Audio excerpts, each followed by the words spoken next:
as medieval authors. In the first part, we talked about our speaker's experience in working with horse training methods, and now Emma Herbert-Davies is going to talk about medieval horse care, horse management methods in the Middle Ages. And Emma Herbert-Davies is a PhD candidate at the University of Leeds Institute of Medieval Studies. Yes, so looking at medieval English accounts related to horses. Sorry, Emma, because your description and everything I have about your event fell victim to my computer crash. You can introduce yourself and share your screen and tell us everything. So this event is being recorded, and then we will have a discussion after Emma presents her paper. So the floor is to you. We can see your screen, we can see your presentation, everything looks great. Looks good. Okay, then I'll make a start. So yeah, hello everybody. I'm Emma Herbert-Davies, currently a PhD candidate at the University of Leeds. And today I'm going to be talking about medieval horse care. And I focus mostly on the 13th and 14th centuries because my thesis is on the horses used in the armies of Edward I and II. And part of my research asked the question, how were horses looked after during this period? And what I hope to show through this paper is that horses in the royal stables were well looked after, and that some of their daily care was similar to the loving attention that we give our own horses today. Now, to answer the question of how medieval horses were looked after, I look at a number of different sources, and these include hippiatric treatises, most notably by Jordanus Rufus of Calabria, a 13th century officer of the royal stud under the Holy Roman Emperor Frederick II. Now, Jordanus's veterinary manual was widely disseminated and translated into at least 9 languages, and is notable for providing the foundation for many other hippiatric treatises that followed. And for clarification, I use Mollin's Latin version of Jordanus. I also use work produced by another hippiatric author, and here I use his Italian name, Laurentius Rusius. Now, he practiced mainly in Rome under Cardinal Napoleon Orsini, and he died in 1347, so he comes a little bit later than Jordanus. But his treatise incorporated much of Jordanus's work, as well as other texts and his own personal observations. And unless otherwise stated, the images I use throughout this presentation are taken from a 15th century Italian translation of Laurentius's work that could be found in the Vatican Library. And these are wonderfully rich illustrations that accompany each chapter and are clearly drawn by someone who had knowledge of or directly observed each type of treatment. Now, hippiatric treatises are valuable texts for learning about medieval horse care and treatment. But what I want to know is just how applicable were they to the horse care in the 13th and 14th century England. Now, to find that out, we have to look at the Equitium Regis records. And this is a set of royal stable records created to keep track of the expenses of king's studs and personal horses. Now, by analysing these records alongside the advice given in hippiatric texts, it's possible to answer many of the questions about the care and treatment of medieval horses. Now, it seems appropriate to begin talking about horse care by looking at how they were housed. Finding evidence of medieval stables is difficult, as over time buildings get repurposed or they get replaced. But we do have details of an excavation of a 13th century stable located in the Czech Republic. And I've given a link to the article here on the slide. The conclusion of this excavation was that it comprised of a wooden building large enough to accommodate 7 stalled horses. And these were separated by partitions made from hurdles stored on both sides. Later construction showed evidence of flooring made from elm and oak. And this is significant, as Theodoric of Servia, a 13th century Dominican who penned a veterinary treatise, wrote about how stabling should be constructed. He said it should be light and airy, with horses housed in separate stalls, partitioned with wooden boards or stone walls. And he also mentions that flooring should be made from oak, like the Trek stable, probably because it's a very durable wood. Now, oak also features in the building and repairing of stables in English royal household accounts. At Banbury Castle, the stables were repaired in 1277 with oaks taken from Woodstock Park. And in 1324, stables for the King's colts were built at Odiham, again using oaks, this time felled from the surrounding parkland. Some of the wood was used to mend partitions in the stables, and the rest was put to other uses. The doorway frame of the stable in the Czech Republic was made from oak, so this might have been a use for it. And it's likely that the floors were also made out of this material. And this use of oak flooring for stable floors remained popular for centuries. We find recommendations for this as late as the 19th century. William Ewart, English veterinary surgeon who died in 1847, agreed with Theodoric that it was the best material for stable floors. Although by Ewart's time, the use of brick or paving, seen here in stalls at Sutton Delaval Hall, had become more popular. Possibly that was due to oak being less available, or because all wood will eventually rot over time. I don't have a source for what the King's stables roofs were made from, but on the Archbishop of Canterbury's manors, they were thatched with willow, and the partitions were made from wood with plaster boarding. Now, like the stables excavated in the Czech Republic, the King's horses were kept stalled under one roof. And this is suggested by multiple accounts showing the purchase of firewood to heat the stables in the winter.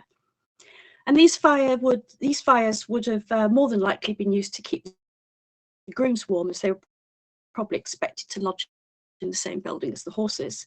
Lamps and candles were used to light the stables at night. But of course, having naked flames and open fires in stables which were wholly or partly constructed of wood posed a serious hazard. In 1300, the Queen's squire was paid £40 in recompense for 3 horses buried near Pytchley in a stable. And in 1352, the King's stables at Wellingborough set alight, killing 2 destriers and a courser. Now, moving on to how the horses themselves were cared for in these stables, we can again turn to Jordanus, who offered advice on stable management, beginning with instructions to make sure that the place where the horses were lodged was always kept free from dung during the day. And at night, these should be bedded down with straw or long hay, and this should be deep enough to reach the horse's knees so they could comfortably rest. The daily routine began with getting the horse up and giving him a good groom all over. Jordanus describes how the horse's back, legs and limbs should be well rubbed with a suitable cloth or strillis. Now, a strillis, or a strigilis in the Latin, is a currycomb, and the image on the left shows one from the medieval period, now housed in the Museum of London. John Clarke, in his book The Medieval Horse and Its Equipment, notes they are found in city excavations in unexpectedly large numbers. And they also appear very regularly in the Equitium records, where they cost between 1 and 2 pence each. I use a currycomb just like the one showed in the small picture on the right, so you can see that they've changed little in design over the centuries. Now, currycombs were designed to be used directly on the horse's coat to remove mud and sweat, as you can see in this image. Now, I was brought up never to use a metal currycomb on a horse, as they have sharp serrated metal teeth. So I only use them to clean grooming brushes of accumulated dirt and grease. And interestingly, the change in the use of currycombs seems to have come about in the early 20th century, when British and American military regulations revised the use of currycombs on troops' horses and stated they were thenceforth only to be used to clean body brushes. And this was done to prevent damaging the horse's skin. Now, this seemed to coincide with regulations calling for military horses to be clipped. This was done partly to prevent mange, meaning their coats would have been thinner. So a metal currycomb would have certainly been more likely to have scratched them. But what the amount of currycombs in both excavations and in the Equitium records reveals is that it was considered just as important for medieval horse owners to keep their horses clean as it is today. And another part of horse care that we can all resonate with is the use of rugs, as most of us have probably got several different kinds for our horses. Jordanus wrote about using coverings or rugs made from linen or wool. to help keep horses cool or warm, depending on the season and their health. Linen was said to be especially useful for helping to protect horses from biting insects in the summer. And linen is a fairly lightweight and breathable cloth, so it would have also helped keep the horse cool. And this is probably why it was also recommended to use linen on horses that was sweated up after being exercised. Jordanus advised to put a linen rug on the horse and lead it round in hand until it had cooled down and stopped sweating. And the image on the left accompanies the same section in the Laurentius manuscript. And I think this will look a fairly familiar sight to all modern horse owners who have used some type of cooler rug to walk their horses off after competitions or a particularly hard session of work. Wool coverings were used to keep horses warm in winter, or if they were suffering certain types of sickness. The image on the right accompanies advice on how to care for horses that had developed a cold in their heads. Both Jordanus and Laurentius advised keeping the horse warm using a blanket of wool. And linen could also be used medicinally here, as burning a piece under its nose was said to help clear mucus. You can see here that the rug has been secured with a surcingle. That's a band that goes around its stomach. And this again will be a familiar item to many horse owners. I've often used a surcingle to help secure a stable rug. And these appear frequently in royal stable expenses. We also find evidence for horse rugs in the king's accounts, and the most commonly used material to make these was russet. This is a type of coarse woolen cloth usually associated with the manufacture of inexpensive clothing such as cloaks. We find russet brought to make blankets for the stallions standing at the stud in Knoll during the cold winter season, and Templar horses also appear to have been rugged. One of the order's rules stated that these had to be removed if a knight had permission to groom his horse at night. Other materials in the royal stable accounts include linen, canvas, bluet, and a mixed green cloth. And these were used to make a variety of horse clothing, from saddle cloths to rugs. Canvas, which was also used for making tents, was often purchased alongside russet. So these may have been wool-lined rugs designed for outdoor use. Sometimes rugs were bought for veterinary reasons. In one example, 4 ells of linen was bought for one of the king's sick horses, and cloth coverings were bought for infirm horses in the king's caravan. So as well as making sure horses were kept well stabled, kept groomed and had the appropriate rugs, they also needed to be well fed. Jordanus recommended that horses should be fed from the ground between their front feet, as stretching their heads and necks downwards would help to make these parts of their bodies more slender and beautiful, with the added benefit that a slender neck apparently meant a ridden horse would be easier to restrain. But evidence indicates that it was far more common to feed horses from mangers and hay racks. None of the illustrations in Laurentius's treatise show ground feeding, but instead, as you can see in the top left image, hard feed was placed in what looks like a stone manger, which was roughly level with the horse's chest. Methods for feeding hay is illustrated in the other 2 images. These are also 15th century and they're French. And if you look closely, you can see that the horses are eating hay from wooden racks, and below these are wooden mangers into which feed could be placed. And this is not just artistic imagination or geographically limited. The manorial rolls for the Archbishop of Canterbury's horses show payments made for wooden boards to make a manger in a great stable and for wooden nails to repair various hay racks in the other stables. So Jordanus's recommendations to feed from the ground were probably not widely followed, and one of the reasons for this was likely due to economy. Anyone who's ever fed hard feed or hay on the ground in a stable or a field will know that horses take great delight in pawing, trampling, and generally scattering their food. So mangers and hay racks mean less wastage, and it made more economic sense. So what kind of food was fed in these racks and mangers? Now, Jordanus lists hay, straw, grass, barley, oats, and spelt. But in the English royal accounts, we most commonly find hay, grass, oats, and bran.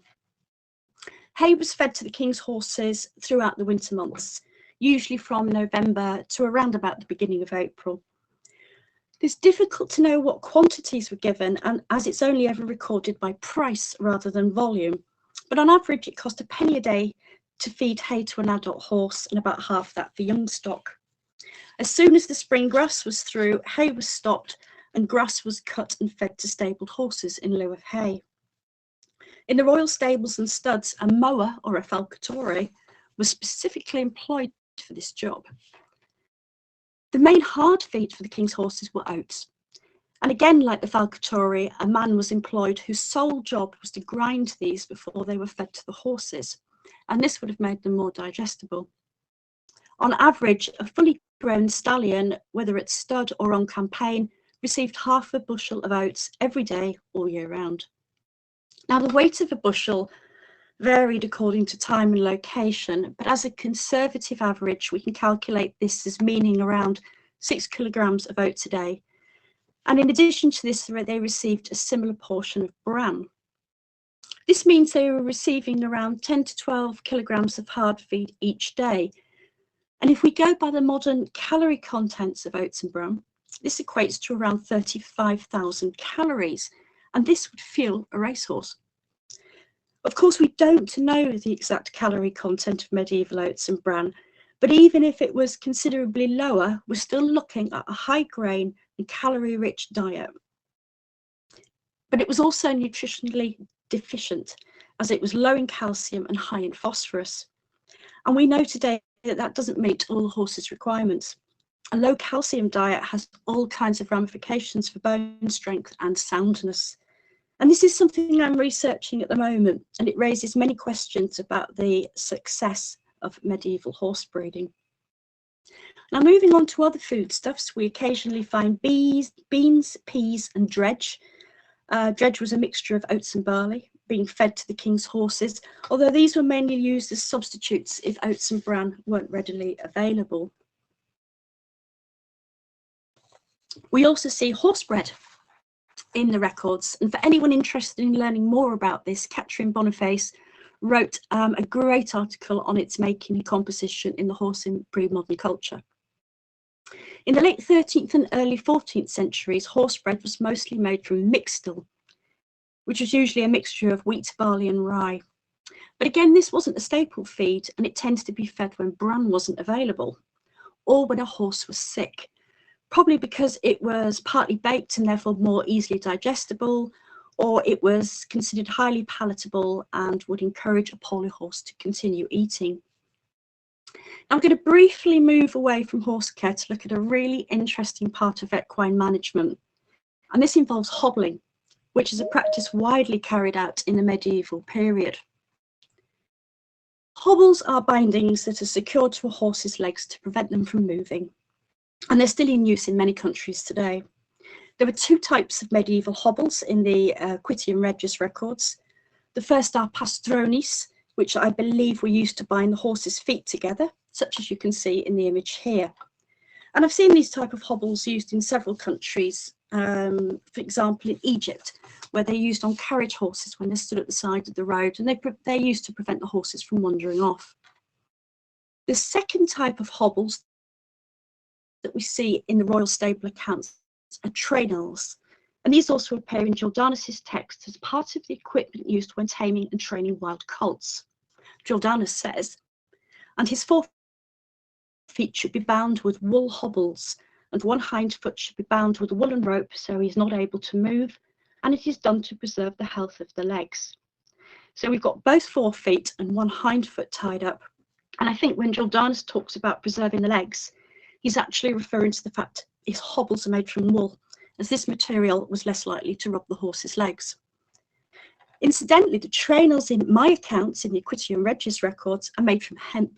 It is a much stronger material than wool, but these were also fitted with leather shackles to help prevent the legs from being abraded. And just to make it clearer how these kind of hobbles worked, this is the image that accompanies Laurentius's description of trainels. And if you ignore the black legs of the horse and the blue legs of the owner, you can see that the horse's forelegs are tied together like pastronis, but there is a second rope that is fastened from these and tied to one of the hind legs. Now, these trainers are very similar to a type of hobble used today, especially in places such as the United States and Australia, where horses are used on the open ranges. They're sometimes referred to as three-line hobbles. They're said to be particularly useful for horses that have learned to bunny hop in ordinary hobbles, as the extra fastening keeps the horse absolutely immobile. And they also have a safety advantage. A horse can't kick out at you if you approach it from the side its hind leg is tied. This would certainly have been a benefit for anyone attempting to tame Jordanus's wild colts. Now, the purchase of trainers in the equestrian records frequently coincides with the training of colts. So we can say that there was a continuity of practice between Italian and English horse training. And I believe they were used for the reasons just mentioned. They help when it comes to handling young horses, but I think the long-term objective was to teach a horse to remain stationary. And this would have been a real advantage if you were travelling around the medieval countryside and there was nowhere to tie up your horse, as you could hobble it and pretty much guarantee it wouldn't wander off. And perhaps the reason we get both trainels and pastrones in the records is that horses were perhaps initially trained in trainels, so they learned they couldn't move. Then they progressed to the simpler pastrones when the association between having their feet bound and remaining still became automatic. Now, while we're on the subject of horse restraints, there are several images in the Laurentius manuscript of horses being twitched in order to be treated for medical complaints. Twitching consists of using an instrument to squeeze the horse's muzzle in order to stimulate the nerves there, and this releases endorphins, which can put it into a kind of trance-like state, for want of a better word, for a short period of time. This type of natural semi-sedation was used in the Middle Ages to help keep a horse quiet while it had its wounds tended. The horse here, on the top right, is having an abscess caused by an ill-fitting saddle lanced. And you can see the twitch being applied to its nose, and it looks as if it's probably made out of wood. We can compare its form to our modern twitch, which is shown bottom right. It looks very similar and it works on the same principles. Now, I've used these modern twitches myself in the past to help keep a horse quiet while its head was being clipped because it was very head shy. And they don't hurt horses if they're used correctly. But I thought it was interesting to bring the use of twitches into this presentation, as it reiterates that some methods of modern horse control, like the hobbles and the twitches, have roots that stretch back hundreds of years and have changed little in design and function. Moving back to horse care, I thought it would be also interesting to address the practice of bloodletting, as this was said to form a critical part of equine management. Regular bleeding was considered by hippiatric authors to be beneficial to the horse's health, and this idea was based on ancient medical theory, in which blood and other body fluids were regarded as humours that had to be kept in balance to help prevent ill health. And this was applied to both human and horse bodies. Jordanus recommended that horses should be bled 4 times a year in each season. And this was done by cutting a vein in the neck, which you can see being done in this image. Laurentius says you can actually get away with doing this just 3 times a year. Firstly, at the end of April, to help regulate the natural increase in blood. At the beginning of September, to equalise the blood by evaporating congested humours. And lastly, around mid-December, as at this point, the horse's blood would naturally begin to thicken. Now, by keeping blood at the optimum levels of volume and viscosity, a whole range of illnesses could be prevented. It could also be used to help treat established sickness and disease. Itchy skin, digestive problems, and sometimes behavioural issues could all be helped by bleeding. And the horse pictured here is actually being bled because it's being diagnosed as having gone mad or become enraged. And by draining a portion of its blood, you would in turn be releasing the noxious humours that gathered in its bodies and caused its change in character. Neither Jordanus or Laurentius tell us exactly how much blood should be drawn, but Albertus Magnus, the 13th century author of De Animabilis, which contained a section on horses, recommended taking 3 or 4 pounds from a healthy mature animal. Now, a quick Google on conversion rates equated this to 1.5 to 2 litres of blood, or around 5% of the total blood volume of a 450 kilo horse. Now, an adult person doesn't normally start to suffer side effects until around 15% of their blood volume is lost. So although we know today that bleeding doesn't contribute to animal welfare, I don't think it necessarily harmed the horses, apart from the fact they had to suffer having their veins regularly punctured. So Jordanus's recommendation for regular bleeding as part of the equine health regime got me curious as to whether this was actually practiced in England. And there is evidence that on the royal studs, horses were bled twice a year. This was carried out in summer and winter, but it only seemed to be applied to stallions. And perhaps it's because they were considered to warrant extra care due to their value and role as breeding males. So for example, at Woodstock, we see them being bled in August and December. And this was a specialist job that called for the attendance of a marshal who had travelled from Oxford to perform the procedure. These were all healthy stallions, so bleeding was clearly done as part of their maintenance routine. And this suggests that preventative healthcare formed an important part of medieval stable management. Now, on a final note, I'm going to look at how making sure the horse is tack fitted correctly was another element of good horse care.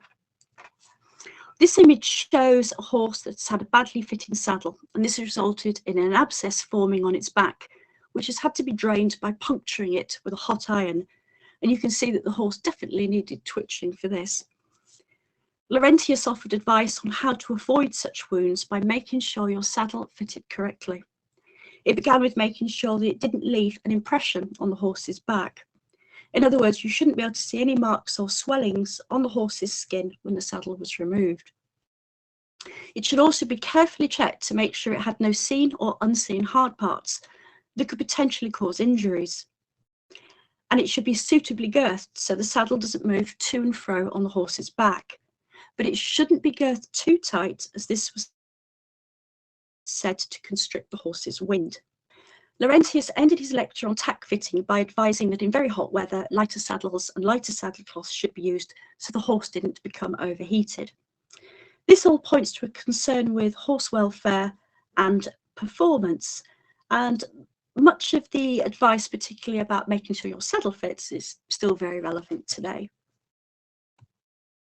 So in conclusion, the horses owned by the medieval aristocracy were well cared for, and many of the steps taken to keep them clean, warm, well-fed, healthy and comfortable will resonate with all modern horse owners. Much of the advice given in hippiatric treatises was applied to horses on royal studs and in the king's household.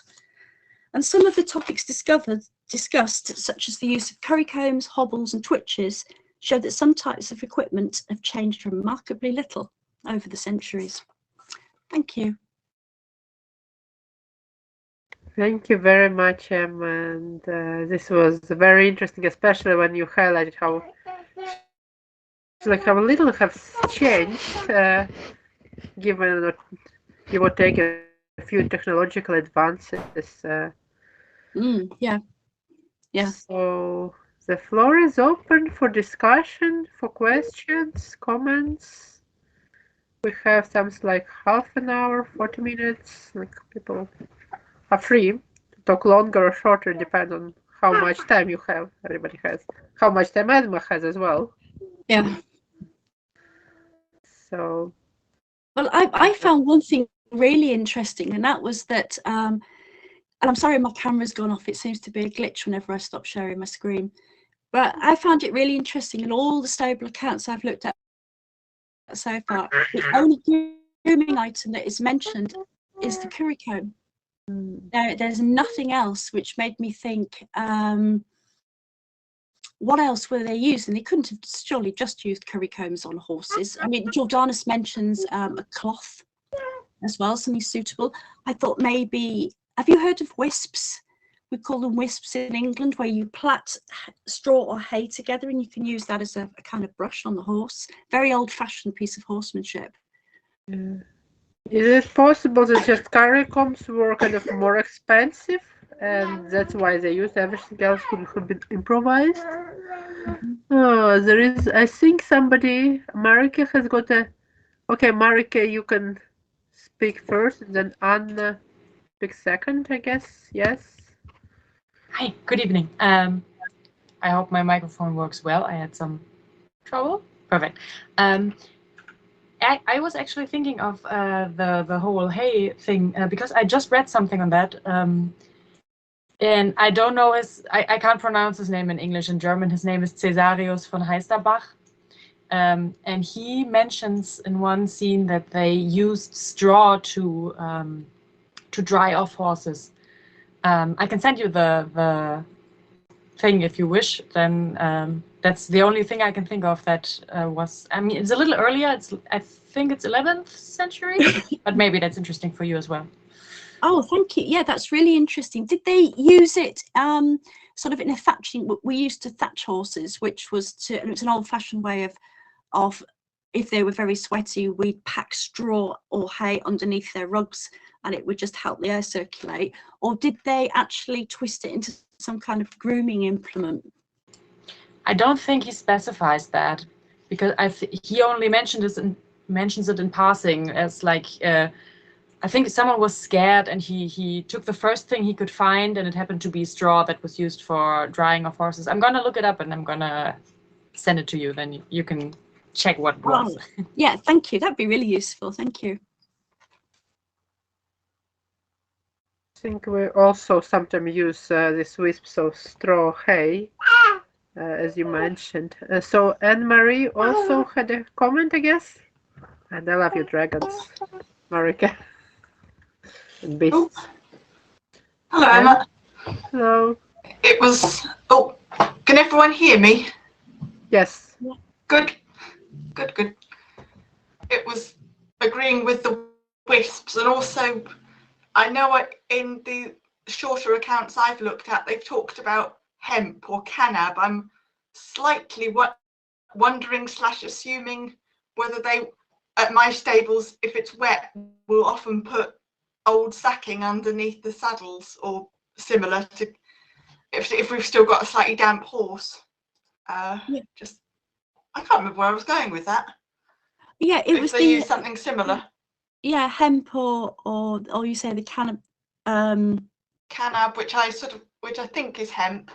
Yes, so in the old Latin. Yeah, so that could almost be a sort of a type of material that you could be used. Perhaps that relates to Jordanus's cloth as well, because anything to do with stuff and or as a wisp. I've used it to dry off a wet pony before now. Yes, apparently there used to be an oversized wisp. Yeah, apparently the old horsemen in this country, it used to be an art to making these wisps, and that's what you'd rub the horse down with. The reason I was interested is because my grooming kit has so many different types of brushes and body brushes, dandy brushes, all this kind of stuff, and yet I'm only seeing curry combs. Now, it is possible that everything else was so cheap that, because there's nothing obviously for under a penny in the stable accounts, that maybe some stuff was so cheap that it just was considered too inconsequential to add into these accounts. But I don't seem to get any type of brushes, and I don't know of any excavations that have turned up any kind of grooming implements apart from curry combs. And even in a Czech stable, they did find a curry comb. So these are one thing that has definitely been able to survive in archaeology. But it was just interesting. But that's oh yeah, cactus cloth. I've had a cactus cloth mitt that I used. Yeah, very good. Okay, thank you. Yeah, it's a good suggestion. Yeah, it's kind of interesting. Why only curry combs? Maybe. Oh yeah. I mean, they're good for getting the mud off, but I had hairy native ponies that didn't mind me using the curry comb, but my thoroughbreds were far too sensitive for using that on them. So it was interesting when it changed from using it on horses' coats to only to cleaning the brushes. And that did seem to coincide with military regulations. Did it coincide with having more thoroughbred type horses? Was there a change in there? It's just something that sounds quite interesting. Certainly, if you were using these curry combs on the king's horses, then they had pretty thick coats, I think.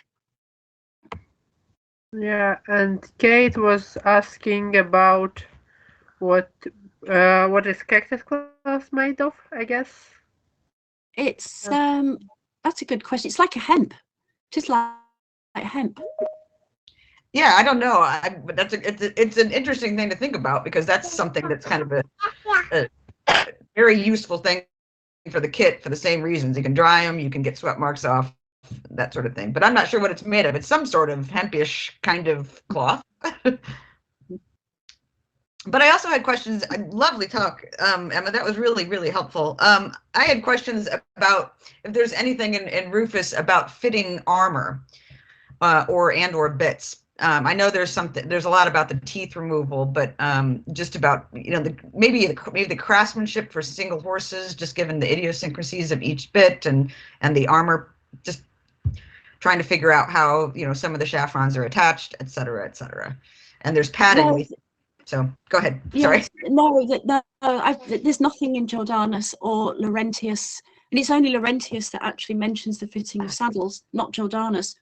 Jordanus doesn't seem to go into anything about fitting. Jordanus gives some different bits for horses, whether they've still got their scallions or not. So I haven't seen anything to do with horse tack fitting anywhere else. There's an interesting episode in William Marshall's biography where there is a horse in the middle of this big melee, this big joust that's going on. And it's famous that nobody can ride it, nobody can hold it at all. William jumps onto it, it goes crackers, he jumps off, and he adjusts its bridle so that its bit is lower in its mouth. Lo and behold, he can ride it beautifully. Now, how much of that is made up, I don't know, but it is interesting to say that the action of these bits could possibly be altered by where they were placed. I mean, we do that with our own horses, don't we? We have to make sure that the bits are positioned correctly. But it was interesting that came through in William's biography, because it does show that correctly fitting tack was important part of horsemanship. Great, thanks.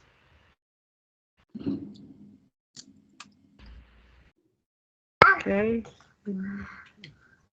I think Anne-Marie also engaged had a comment question. Slight question.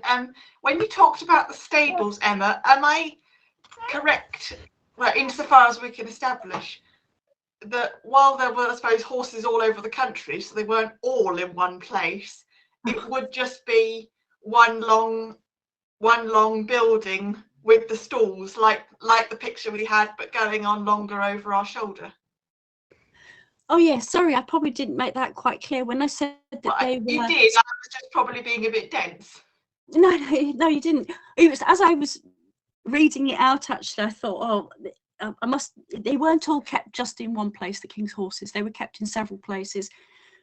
But I think they were kept more in barns. So they were stalled. They had all these stalls in barns. So, and these stables would have been in the king's manors all the way around the country. How many stalls there were, how big the barns were, I don't know. But the reason that I get this sense that, for instance, we're used to sort of courtyard settings a lot in England. You have your horses stabled in a courtyard and it looks nice. You can see all the heads over the door. But that became more fashionable more in the 18th century. So they were stalled indoors, but obviously I don't know how many. We get up to 40 horses of the king's horses staying in one place. So there must have been enough stabling in some of these barns to accommodate that number. And may I ask another question? Half question. I'll come back to you on that one. I've forgotten it. Okay. Sorry about my noise. Okay, so there is another raised hand by Mike. Hello, hi. Sorry, just taking myself off mic, off mute. I haven't got a camera on this computer, I'm afraid, so you can't get the delights of my lovely face. But a couple of questions really. So it was really interesting. Thank you for the talk, Emma. Interesting about the grooming kit. just as an aside, it's a little bit later. It's late 15th century, but I found an example of a horse comb in Howard's household accounts issued to a retainer.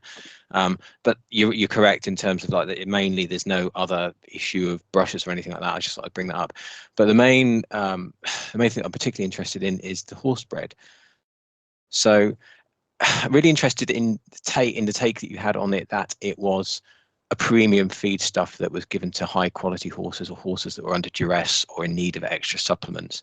I don't know how that ties in with a lot of the later regulations that came in, which, you know, the guild regulations were stipulated quite strongly in places like York and London in the 14th century and York in the 15th century about what had to be in horse bread. So there was obviously a lot of horse bread being made that was substandard and sub-quality, so it's being passed off as rubbish, and stuff was being put into it because there were regulations came into effect that stipulated minimum numbers of quantities of materials and ingredients. So I don't know if that really supports it. I guess it probably does, but it's an interesting aside in that it was obviously something that there was under a lot of scrutiny. It wasn't just something that was passed off to horses. It was a sub-product of the Bakers Guild in its own right. So it's very interesting that you raised that it was used to feed ill or sick horses, which I'd not really thought about before. Yes, yeah. I mean, I thought perhaps because it's more digestible because it's been baked, Yeah. which is why it was used. But also, they did buy just the bread, and sometimes they bought the flour, the mixed dough, to make the bread. Yeah. And it didn't seem to be that cheap. It looked like a more expensive option than just feeding oats and bran. Yeah. You do see it coming when they haven't really got anything else, if they're a bit low on oats or they're a bit low on bran. And I think it's because it was a more expensive item. I don't know whether it would have been harder to get hold of as well, but you're quite right, actually, that it being more of a premium feed for horses than a regular one. We sometimes get it for horses that are traveling long distances. Yeah. Yeah. Sick horses, that comes up quite a lot, that it's fed to. And you've got to remember the horses I look at are owned by the aristocracy, so they could afford this. Yeah. In one instance, it was fed to 3 stallions standing at stud, and they were fed it all the way through the breeding season. And why, I don't know these particular 3 stallions, but it was only while they were actually covering mares. So they might have considered they needed a bit of extra oomph. So they fed them bread on that occasion. But no, not a staple feed at the time I'm looking at anyway. But I remember Catherine wrote about how it became more regulated. I think it's really interesting because obviously our concentrate feeds like pony nuts and everything, it all came out of this idea of, hang on a minute, you don't have to feed loads of different straits. You can actually bake it all into one thing and cut it up and moisten it and feed it to your horse. Yeah, I guess that's where Howard in the late 15th century is coming from, because his accounts are based on his travels around. So horse bread is obviously eminently more transportable than hay, or even hard feed such as, you know, oats and barley and other bits and pieces. So I guess it's really easy to slip a loaf of horse bread in a saddle bag or something like that and use it later on. But also on the, sorry to hog the stage somewhat, but the idea of cut grass is something that I've mused over before, and I haven't access to the original documents in terms of the king's the records of the royal studs, but I understand that cut grass was fed quite a lot, and it was based as a top-up food for stallions working hard. Now nowadays, feeding cut grass that hasn't been treated to turn it into what we call haylage now is a big no-no, isn't it? You know, you don't ferments. It ferments. Yeah, it causes colic and all sorts. They did stop feeding all the king studs. They and also horses on the road as well. Yeah, your hay stops as soon as the grass is through, and obviously you were limited on quite a lot of these studs on the amount of grass in the pastures, because that was feeding your brood mares. So they would bring it in on carts. They would send their falcatories out. They would cut and mow the pastures and then bring it in on carts. This takes time, and yes, the grass is fermenting as well at the same time. I guess it depends. I know the distances where they were bought from and everything like that is available, so you could sort of calculate a time from harvesting to feeding. And I don't know. It's interesting. There's no direct evidence, but there could be a supposition or a theory that it was managed in such a way that it didn't decay. It was turned or moved, so that it didn't start to ferment and was just fed long like semi-damp hay or partially prepared haylage. I don't know, but yeah, it's just interesting that it's mentioned a lot. And obviously, cut grass as grass is a big no-no nowadays. Yes, yeah, definitely. I'm just trying to think. I want to go and look at my manuscripts now and see how far it was. I think it was definitely within probably a day or maybe 2-day carriage drive. But that's a really interesting point, actually. Because if it was cut long and it was semi-managed on the back of a cart, poked around and moved around a bit, and it was only a day or two, it probably wouldn't get the chance to ferment unless it was bakingly hot weather. So it could still have all the value of grass, which is essentially what haylage is, vacuum packed, hermetically sealed grass, isn't it? So yeah, that obviously rang alarm bells with me when I saw grass being fed. But then you think about it outside the box, so to speak, and it could be something completely different. Yeah, that's interesting. Thank you. Thank you. That's definitely food for thought. But also, it was making me think. You were talking about taking horse bread, that it was kind of easier to carry around with you rather than sacks of oats and bran and what have you. I mean, they tended not to carry this stuff around. The king's horses would stay, the ones that weren't moving with the court anyway, would winter somewhere, then move to another set of the king's stables, and they tended to shift around depending where the food was as well. So they didn't really carry stuff around with them. They tended to buy it. They had a purveyor, and his job was, alongside the falcatori, was to go ahead and make sure that he could get the provisions for the horses overnight, so that there's somewhere to stay. Normally these were kept in houses with the abbeys, and that there was food, etc. for them as well. So they didn't really have to carry it around. Now, it's different on campaign. You would have to carry stuff around, but I don't see horse bread at the moment. The investigations I've done, I don't see horse bread being taken on campaign. They did just ship in oats. Yeah. Really. Okay. Yeah. Okay. Thank you. There is a question in the chat about farrier tools. So mentions of farrier separately, there should be, I guess. And yes, so anything about farriers you can comment on? About farriers. Yes, the horses I'm looking at were probably shod roughly about every 8 weeks. And that was the same it seemed to be the same for cart horses as well. Some of the cart horses were actually only seemed to be shod up front rather than all four, agricultural horses. The only farrier tools I've seen are in some images, some manuscript images. There's some quite good ones actually that quite clearly, I think they're 15th century images I'm thinking of, that clearly show the farrier tools, which I actually showed to my farrier. And he went, oh yes, nothing's changed. We all use more or less the same thing.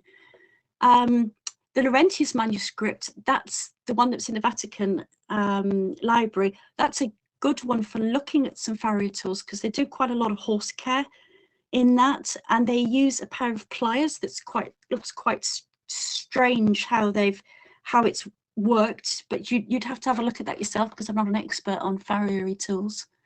As far as different sized shoes goes, because obviously we have horses hot shod, and so they're usually prefabricated shoes, and they're heated up and then they're shaped so that your horse has a good fit. When I was a girl, we seemed to mostly cold shoe horses. I mean, you can still adjust them, not as well, to fit a horse's foot. The shoes on campaign looked like they were prefabricated and then taken on campaign and then fitted on the horse, and they came in 3 different sizes: small, medium and large, and that's about as much as I know. Small, medium and large. I hope that helps. Yes, I think about horseshoes and some farrier tools. There was something John Clark said, volume the horse. Oh, how was it called? Everybody should know the volume, right? Equipment. Sorry? Medieval horse and Yes, its equipment. medieval horse and its equipment. I expect everybody has it on the shelves. It's a night reading. So there was about different horseshoes and horseshoe types. If you want in-depth information. And then Anne-Marie has another question, it seems. Yes. I chased down the one I'd forgotten. Okay. Camera tantrum. It was regarding the grass. Are we, I don't know, I take it the fact they're bringing grass in sort of suggests, although you did mention relative amount of grazing, is it therefore implied, or am I going too far, that a lot of the horses, well, obviously in the stables, were being kept in rather than out to grass, or was this just making up the balance of part and part? Yeah, this is very interesting actually. The if you look at but mostly stabled, because if you look at the studs, the mares seem to be out more or less 24/7. When you look at the stallions and you look at some of the young stock that are brought in for training, they appear, or the impression I get is that they are permanently stabled. All the stallions seem to be permanently stabled apart from one stud, and the only reason I know he was turned out is because they had to buy a long rope to catch him. So I don't know whether he'd actually just got loose or whether they decided to turn that particular stallion out or not. But yeah, mostly stabled apart from the brood mares. These were the horses that were out 24/7, never got any hard feed, fed hay only. So you've got the stallions and you've got these colts being fed, but it seemed to be assumed that brood mares didn't need any supplementary feed whatsoever. Now, if they're on a really, really good pasture, I mean, wild horses survive, don't they? They breed. But it is interesting that it seems to be the male horses that get the lion's share. And you also get these horses being described as being fed day and night. So you've got quite big quantities of feed. So if they're fed day and night, they're probably splitting these feeds up at least two portions, I think. Well, you have to when they've got horses that also only have small tummies. Yes, yeah, I know. Yeah, so yeah, they would have to. Would make sense keeping the stallions in, because then they're not going to do something stupid like fight a tree or something. Yes, I mean, once you turn your stallions out, and especially you're in the middle of a stud, unless your fencing's extremely good, they might try and get through to see the mares, because the mares are going to be in season. So it made sense to have the stud, and they were worth so much money as well, these horses, remember. So yeah, keep them indoors and make sure they're very well looked after.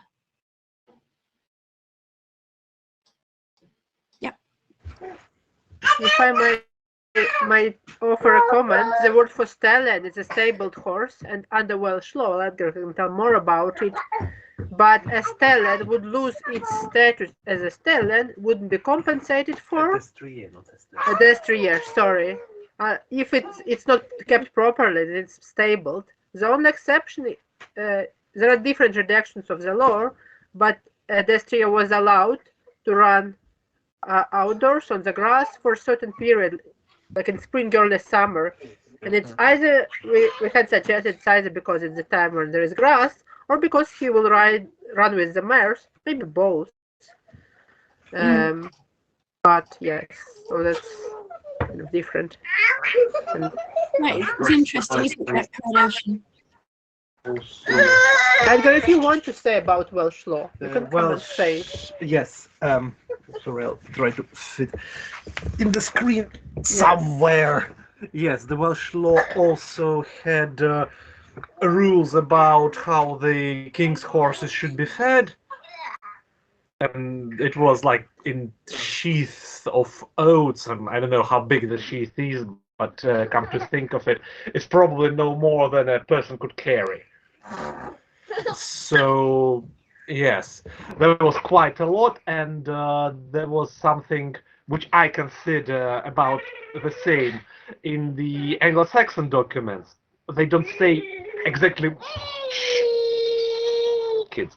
They don't say exactly how much should be given, but they treat permission not to give food to king's horses as a very, very important privilege. So it's, I assume it's probably also quite a lot. So it was given away as a privilege that it saves a lot of cash. Mhm. So, well, that's interesting. So was it just oats that were mentioned for feeding these horses? Where's my phone? I think I have my chapter from the Horses Pre-Modern Europe somewhere, and I'll try to find it now. Yes, so Anne-Marie was commenting it's kind of similar to New Forest. Yes, we actually also thought about this, and Gail Bronrick had a chapter about horses in New Forest and how they were bred according to similar patterns. Yes. Well, thing to remember about Welsh law, they are supposed to kind of represent the laws of Howell Good, but they were written down quite a lot later. In mid to late 13th century. Yes, we don't know how much they were practiced, how much of it was like a remnant from the old times due to tradition, how much of it was something they actually did. And also they don't have much documents surviving. They didn't write down court cases, so it's 1088 sheaths of oats, but that's for the entire retinue. We have to know how much retinue was. At least 24 persons. At least 24 people, including King himself, the Queen, the Prince. I mean, they might have had more than one horse each. That's the problem. Top officers, yes, have more than one horse, up to 4, I think, if I remember correctly. Yes, and do you have the time when the destrier could run on the grass? Because I think they had different times in the northern and southern reduction. I don't remember, but it was roughly May to July, May to August. Yes, so it would be the time you could breed, actually. It's also a good time for eating grass. It doesn't get specified why you let the destrier on the grass at these times. Just says that it doesn't lose its status as a destrier. Okay. So, And it's just 3 months. Any more questions, comments, experiences?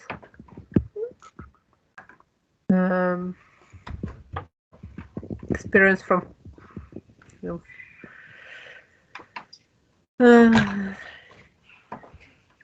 very interesting. So while people are trying to remember the questions and comments, I wanted to share the news, unless people know about it already, that we have a project of which Emma is a part, about publishing a translation of Rufus's manuscript as best we can do into English, and you can find out more about it. I've posted a link. So if people want to be involved in some way, you can find out how. Even if you're not a linguist, you can still contribute to the project, although linguistic skills are strongly needed as well. So Edgar, you wanted to comment? Yes, to qualify as a destrier, the horse should be should be allowed to graze only from mid-April to mid-May and in October. Okay. Well, in October you wouldn't breed, but you could benefit from the grass, I guess, in Wales. Well, in Wales, grass will still be there. Yes, and in Latvia not so much. but in Wales would be great. And probably would escape the heat and extreme weather. Might have also to do with campaigning times, but I don't know. Just my Yes. thoughts. In other versions of the code, it doesn't specify the period, the exact time of the year, but no more than 6 weeks at a time. Okay. No, that's interesting. I don't seem to get any indication that the stallions were let out to grass.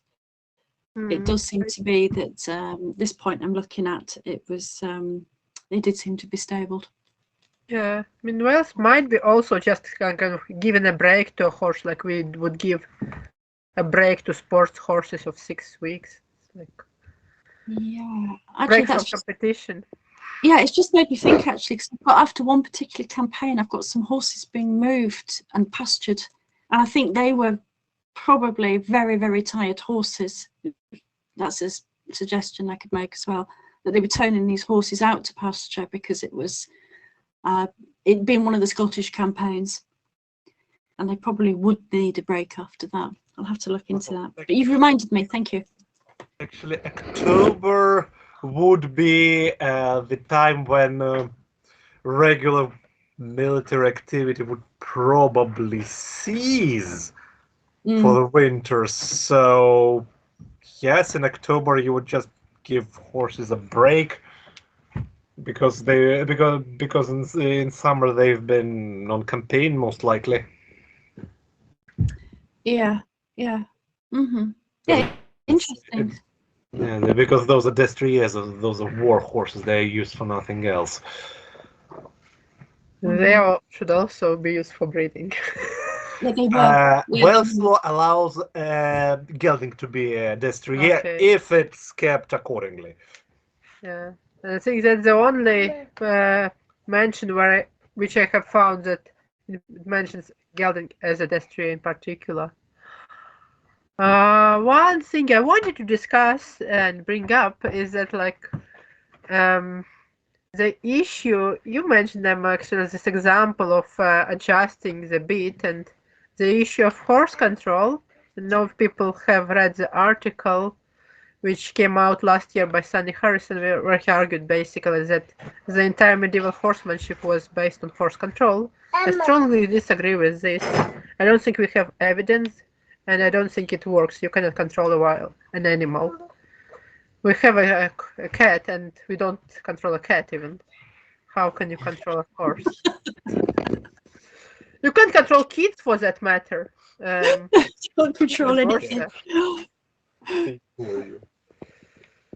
That's funny. Yes, I did read Sonny's I did read Sonny's article, and so yeah, sometimes it's just your perception. You can kind of see it one way or the other, can't you?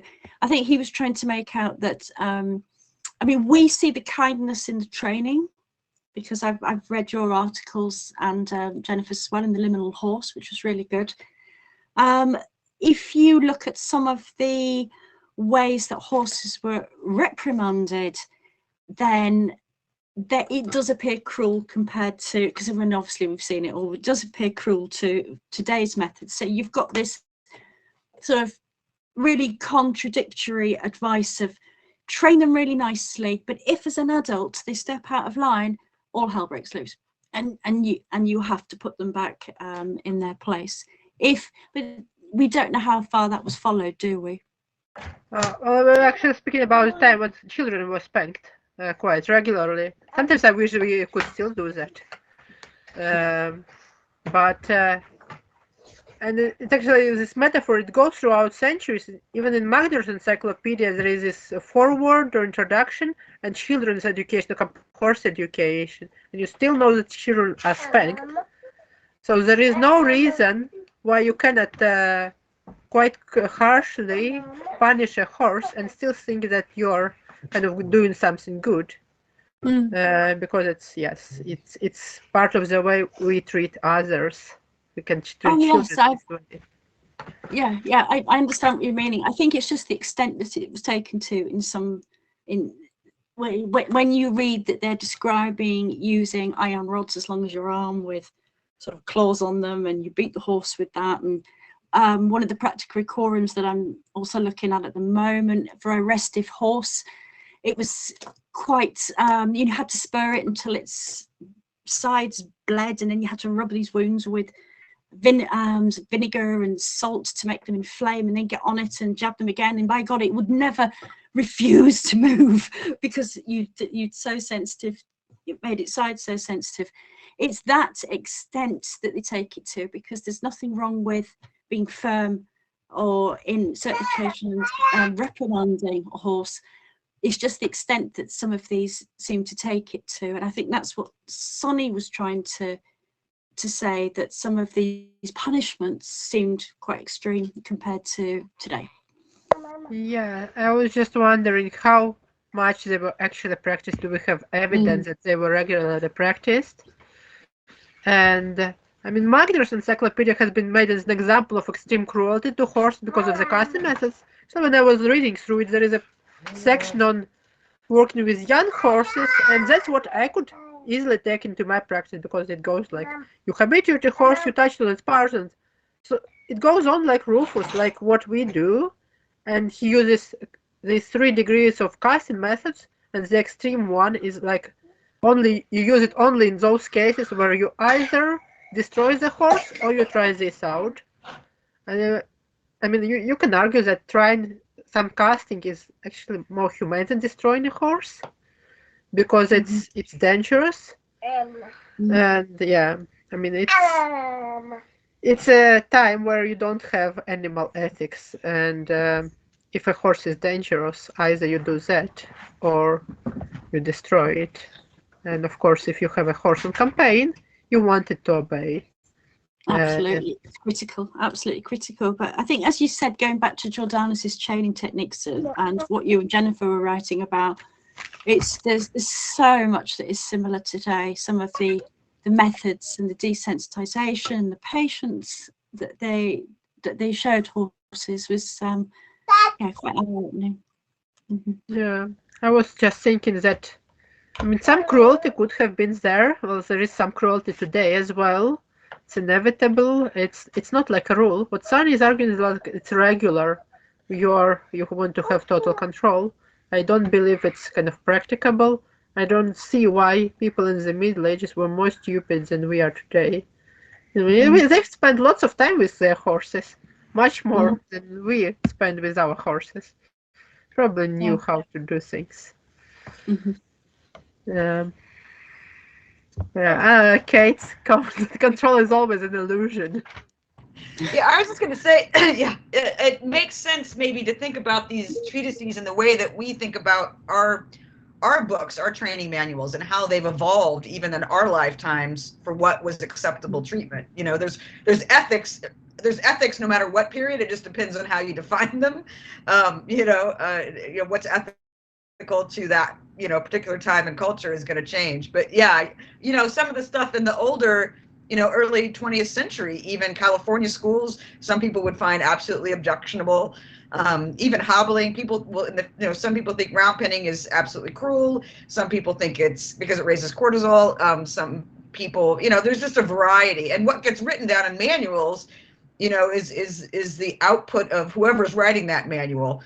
So whatever they've been exposed to, whatever they've been, taught to emphasize. I was thinking about it that way the other day. Something you said, Anastasia, earlier made me think about it. Maybe last time we talked in person, and it just seems funny how the training manuals and even the ones that are from official organizations have really just changed dramatically in the last 100 years. So I think if we couch it in that, you're going to get a variety of perspectives. And even, as you age as an equestrian or a trainer, ways that you trained in the past, you might not use in the future, because it was the way that was taught to you or what you observed, and then that doesn't work for you. So you try and you emphasize other things. So I think there's a lot to it. But yeah, I agree. Control is always an illusion no matter what. There is no perfect control. And I will stand by that to the death. Okay, thank you. I was thinking that, unless people have final questions, comments, we could wrap it up and let everybody have a resting. It was a really great seminar. And yeah, you can always get in touch with me and with Emma by email, on social media. And let's give a virtual round of applause to Emma. Thank you very much. I found it wonderful. I so much Thank you want to for see you inviting me. see this when it's out. Yes, eventually. Oh. Okay, and Marie is asking, is anyone planning to go to IMC this year? I'm not planning. I'm sorry, I have a grudge to IMC, but maybe next year when I kind of live through it. We have virtual sessions at Kalamazoo if people want to join. We have 3 virtual sessions there about horses. So it could be a good way to join us without leaving your home, or leaving your home if you want to go to Kalamazoo. And the next virtual event will be on the 23rd of February, so you can follow it up on Facebook. And I've just sent a newsletter which has the link and everything. It will be about horse breeds and breeding horse types with Clotilde Noé talking about horse breeds and breeding, and I think touching on Jordan's Rufus a little bit again. So this is an inexhaustible topic. And Alexia Stamoulis will be talking about horses in Greek text. You can look it up and see. Right. So thank you very much, and I'll see you later in February. Bye. Thank you. Thank you, everybody. Thank you. Goodbye.